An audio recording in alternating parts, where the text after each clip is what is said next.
This program comes to you compliments of the Tobago Inspirational Network. To support this and other programs, we encourage you to give to TIN. Contributions can be made at any First Citizens Bank at account number 203-4679. We thank you for your support.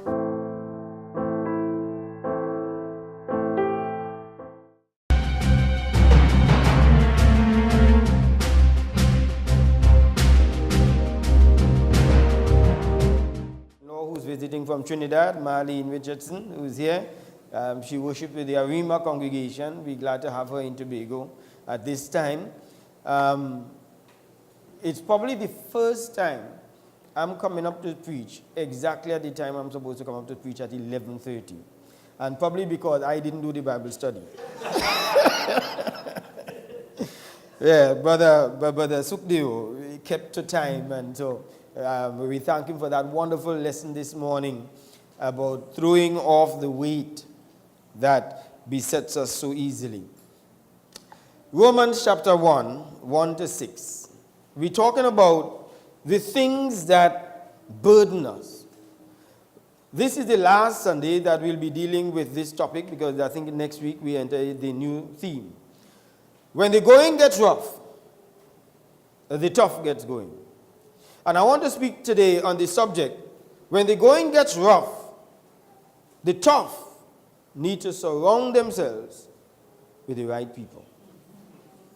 You see, because sometimes some of our struggles are unnecessary in life, because we are struggling because we have not surrounded ourselves with the right people that are appropriate for us during our struggles. The book of Ruth is a wonderful story, and which most likely is going to be the book that we'll be studying for the month of May.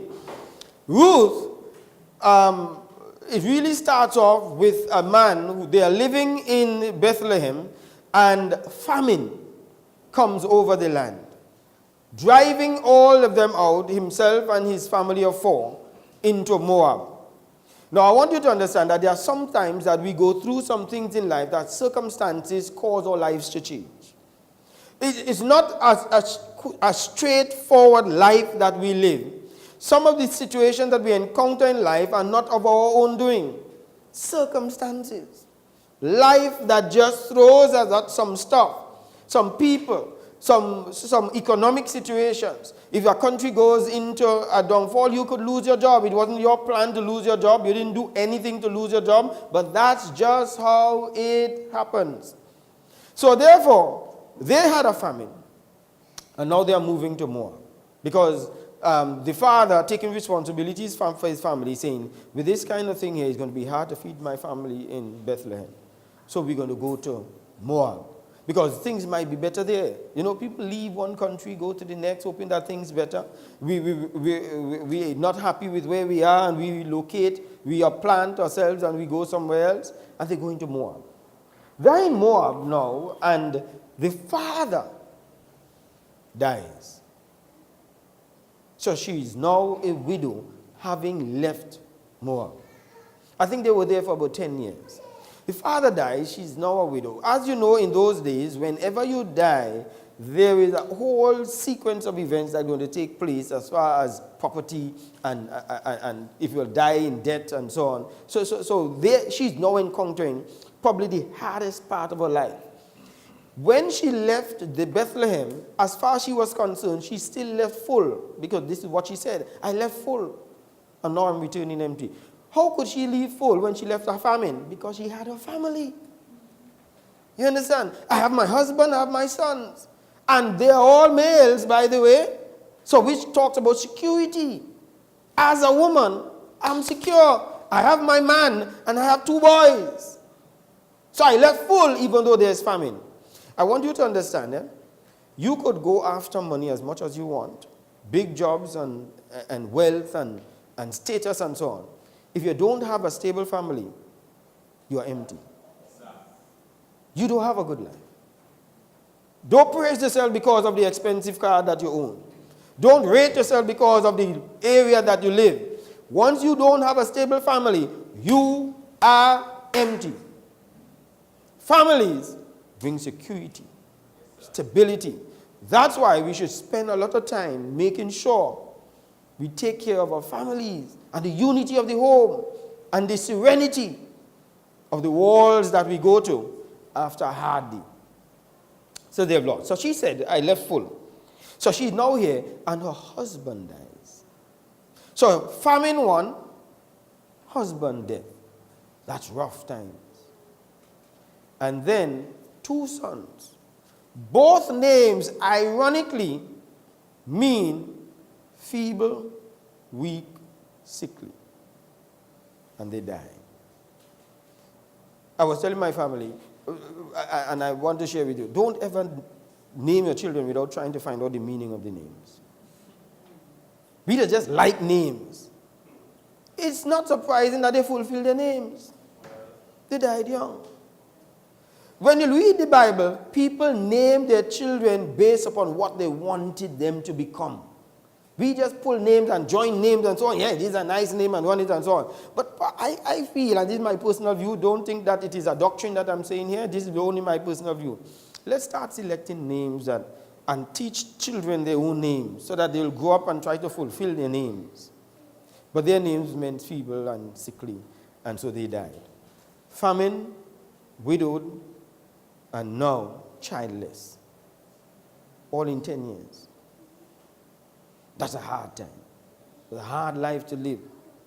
So she got in frustration and she said to her, during that time, her 2 sons married 2 ladies from Moab. So she has 2 daughters-in-law. So now all she has is daughter-in-laws. And she told the daughter-in-laws, I'm going back to Bethlehem. This thing is too much for me. I can't handle this. I'm going back home. And they cried with her. And they said, we're coming with you. Because our husbands are dead. We're coming with you. We're going back to where you're going. And she said, no, I can't even make another child for you. At my age, even if I make a child now, by the time the child old enough, you dead and gone. So she said, no, don't do that. The 2 daughters-in-law, one named Orpah, as some people pronounce it, and one named Ruth, which the book is named after. So when she told both of them, don't bother with me, you all go and find people who will go to live the way how you live in Moab and serve the gods that you serve at all. I'm going back home.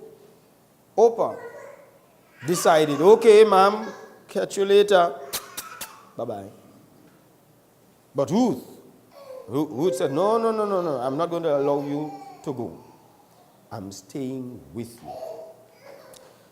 There are 3 people will come into your life. 3 people with 3 different reasons. And I want you to remember these reasons. People come into your life for a reason, a season, and for a lifetime. Those 3 things. Don't get the people in your life mixed up as to the reason, season, or lifetime as to how they fit into it. Because during the rough time, you will need to select them to be able to bail you out of a difficult situation. So we have here, a reason is this. A reason is an event, a one-off time that this is what this person is here for in my life. And they don't really have any purpose again after that. Brother Bola, you in construction? They are like scaffolding. Yes, sir. While you're building the house, the scaffolding is good. After the house is built, you don't need that. You should not have scaffolding around your nice, beautiful house after it is finished built.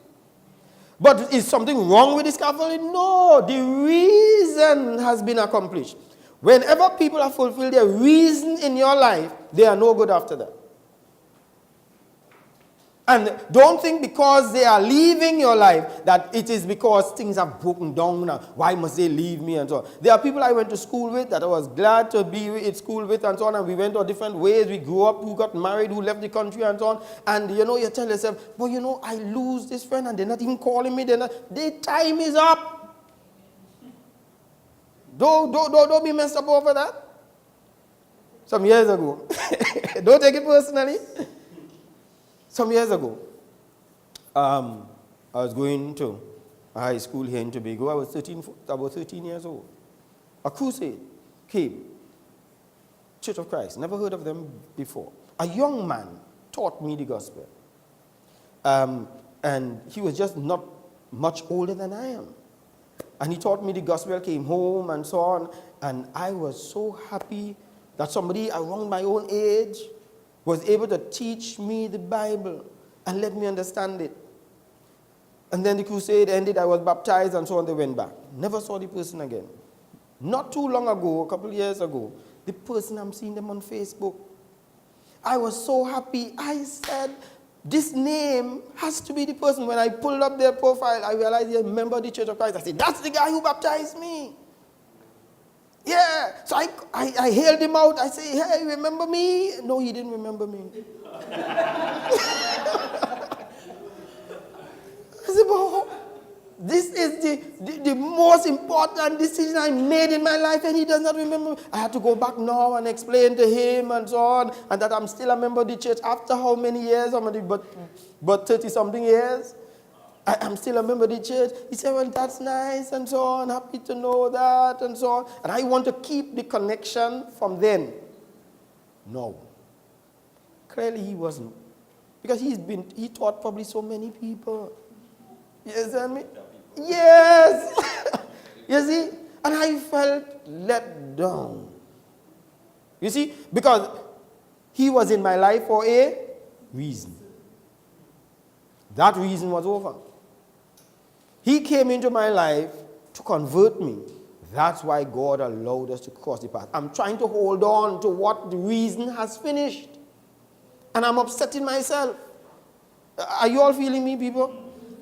Do you know of people who in your life that you are trying to hold on to still when their reason is over? Sometimes people, let me tell you, it is also possible for people to come into your life to hurt you. And you get so messed up over the hurt that they have brought to you. But when I look back at my life, there are people who have hurt me, but it woke me up. I was a bit naive. I just thought that everybody was nice people. Everybody was sincere. But I was naive. But here's what? Having awoken me from my naive sleep, I'm now a bit more alert when I meet people. I've met some people after that. That is a good thing. This person came into my life and hurt me. Yes, sir. Yeah? Because they came in for a reason. What if I did not meet that first person who hurt me? Could you imagine the extent from what I've met after that? It would have devastated me if I didn't get these other small hurts from other people for a reason. So, we found these two boys got into the life of these two girls, particularly Ruth's husband. It was only for a reason. That's it. Because they got married, no children, bam, he dies. There is a reason. What was the reason? So that she will marry somebody from Bethlehem so that the movement could start taking place from Moab back to Bethlehem. That was the reason. Because there is something very particular that God wanted to execute in this whole thing. But he needed to move Ruth from where she was, so he had to marry one of Naomi's sons. And now that they got married, he dies. They are crying, they are all messed up, they are all hurt and so on. But it is for a reason, and the reason was over. And God took them. But there are some people in our lives because of a season. I'm trying to see if we could keep record today with this timing thing here. For a season. There are some people. A season is a sequence of time. A number of things that take place in our lives over a period of time. It's not a one-off event, but it is for a certain period to cause us to be able to learn some things and change our lives over a period. And there are some people must stay in our lives longer than others. But that too is going to end. This season is just over. We said, some years ago I was doing a radio program. And in this radio program, the people suddenly stopped the radio program. Myself and another person, we co-hosted this program. And they were so upset and talk about how they just canceled the program just so, and they're leaving the station and so on. The season is over. But guess what? Not too long after, they started at a new station, a better station. I was on the first one with them, not paid. The second one, they asked me to come with her, and that second one, they'll pay me. That first season was done. She was mourning over it. Yeah? I know it's now going into a next phase.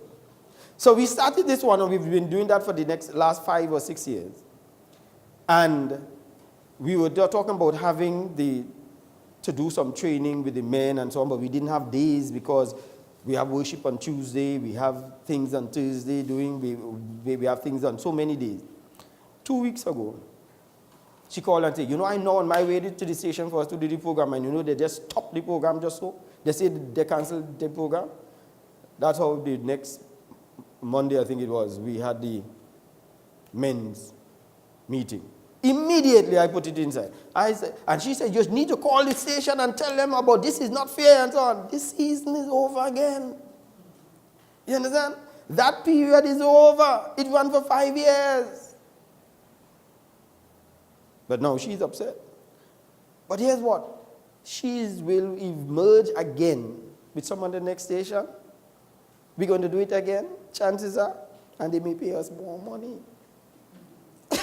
You could never tell. Don't get upset with seasons. People are in your life for a season. That period of life that you're supposed to be inside of there to be able to learn something and transform your life. Now, all of us need to understand who are those people inside of our life for that season and for that reason. Remember those two, the reason and the season. And then thirdly, some people are in our lives for a lifetime. Yeah? For a lifetime. So Naomi, Boaz, which we did not tell you about in the front. Naomi, having left Moab and returning to Bethlehem with her mother-in-law, the law says that anybody who is without child and a widow, the next male relative in line must now bear seed, must now marry you and bring up seed. And so Ruth is there, and she is looking for work, and they realize the person who owns the farm is a man called Boaz. We will say, coincidentally, Boaz, this rich, eligible bachelor, is related to Naomi's husband, who died, who is the right person now to marry Ruth. You understand how it is happening? This is a season that must now take place, that Boaz must come into her life for a season. So she went. The mother said, go and raise while he's sleeping, his cloth that is covering his feet. Go and lie at his feet and cover yourself with the cloth. What that did in those olden days was to say to somebody, could you marry me, please, and redeem the property of my parents? It is one of the signals. So he was asleep and woke up and met this lady sleeping at his feet. And he knew this is a request to marry to redeem, because the property would have to go now. If she marries Boaz or any man she marries, the property from the husband that died will now go to this first seed, the male seed of that new marriage, not to the man who marries. You all got me? I want to make sure that you all get it there. If a man dies, his relative must now marry that man's wife who survives him. the property for the dead man must go to the seed, because the property remains his. So it must go to his seed. So not the new husband. The new husband does not get it. Yeah? It must be the child that keeps it in the family, to keep the name of the man in the family. So Boaz is the relative. And so Boaz himself, when he recognized that, he says, this we could deal with in the morning, but here's the honesty of this man, the season of the man, the quality of the man. I am not the closest relative. He liked her. She was a nice woman. She was young. He said, I feel so, I'm trying to find the word, big up, that you choose me and you didn't choose somebody younger. But I'm not the closest. He said, there's another man who's closer in relative, and he is the one entitled to have you. So he took her to talk about the mettle of a man. He took her to the relative and said, she is the widow of a relative of ours. And now she requires to get married to save the property of her husband. Are you willing to marry her? If you are not, I will take her. But you know, he gave him the first choice. So a lot of us would not have even told the lady that there's a next man. We just marry and run off. But the honesty of Boaz. And the man says, I will take her. Yeah, because there is property coming. He says, well, if you marry her, if you buy the property, it means therefore, because you was to purchase the property actually. And so if you purchase the property, you also have to marry her. But if you marry her, the property cannot go to you. Guess what the man said? He said, you didn't explain that part there. You didn't explain that part there to me. You know. I thought I get in property. But given that you say that I have to marry her, and now I have an extra expense and all of that, he said, I think I go in with that again. I changed my mind. So therefore, Boaz ended up with the woman. This guy, he was not the guy to marry. So Boaz went to the gate where they make decisions and so on, and say, I want everybody to witness this, that my relative has refused. I am going to buy the property, I'm going to marry the woman, and the property will pass down. They gave him the blessing and said, wonderful, you take it up. And they got married. It was for a season. But here's what. Boaz, coincidentally, when he and Ruth made a baby called Obed. Obed made a child called, Jesse. So it's Obed, Jesse, and Jesse made a king called David. Yes, now that's the lineage of Christ himself. Ruth had to leave Moab to come to Bethlehem in order to create the lineage for Jesus Christ. God knows what he's doing. And therefore, he had to come into her life for a season for it to happen, during the rough times that she's going through. But finally, the people come into your life for a lifetime. And so a lifetime is, there are some people in your life that would always bring value to you. Naomi was that person for Ruth. Here's what Naomi told Ruth. Ruth said this, I'm telling you, leave if you want, but where you go, I will go. Where you stay, I will stay. Your people will be my people. Your God will be my God. You see, where you die, they'll have to bury me too. This was a relationship for a lifetime. There are people that are valuable in your life. Never take them for people for a season. There are sometimes where we allow people to live our lives that should have been there much longer because we never recognize their value. And what happens why we mess our lives up is because we allow valued people to leave us. And we end up with people who are there for a season or just a reason. Your life is going to get fulfillment if you have people who are in your life for a lifetime. Marry people who have lifetime value. Get into relationships, even if it is not a love relationship, but get into relationship and friendship with people who have lifetime value. But know them. Know who they are. Don't get tied up with them and cause yourself to be with somebody who is in your life for a reason and think that they are lifetime.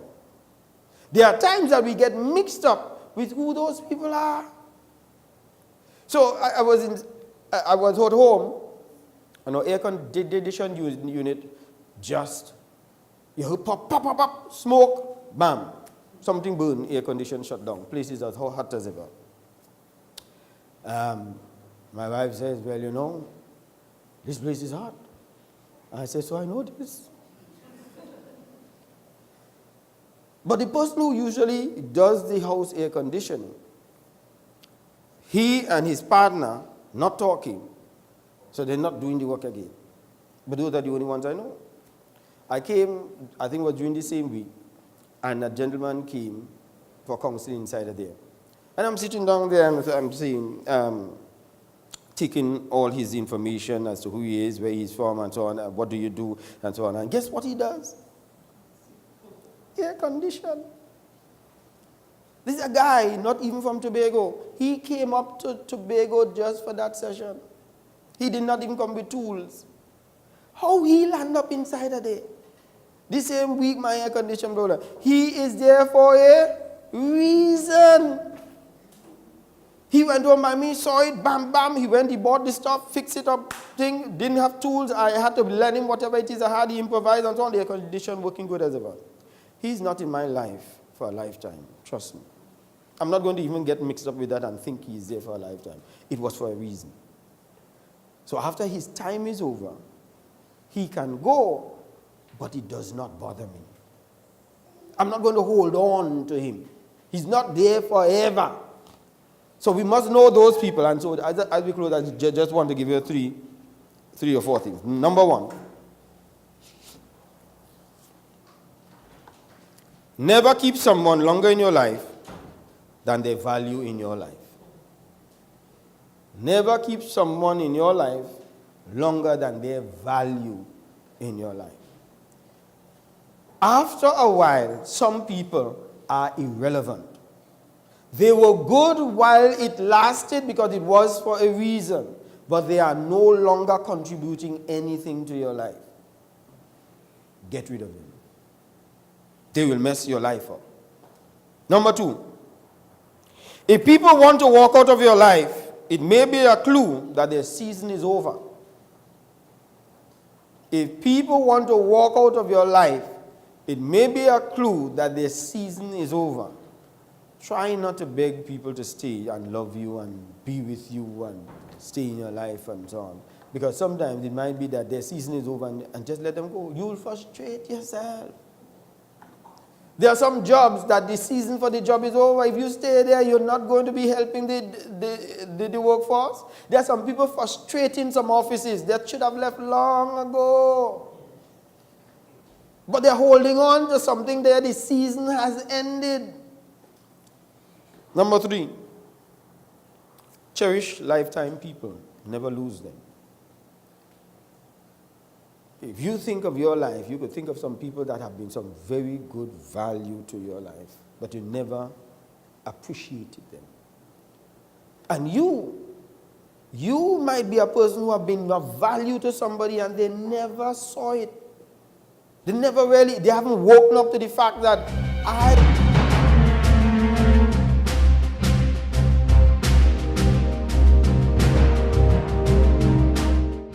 This program comes to you compliments of the Tobago Inspirational Network. To support this and other programs, we encourage you to give to TIN. Contributions can be made at any First Citizens Bank at account number 203-4679. We thank you for your support.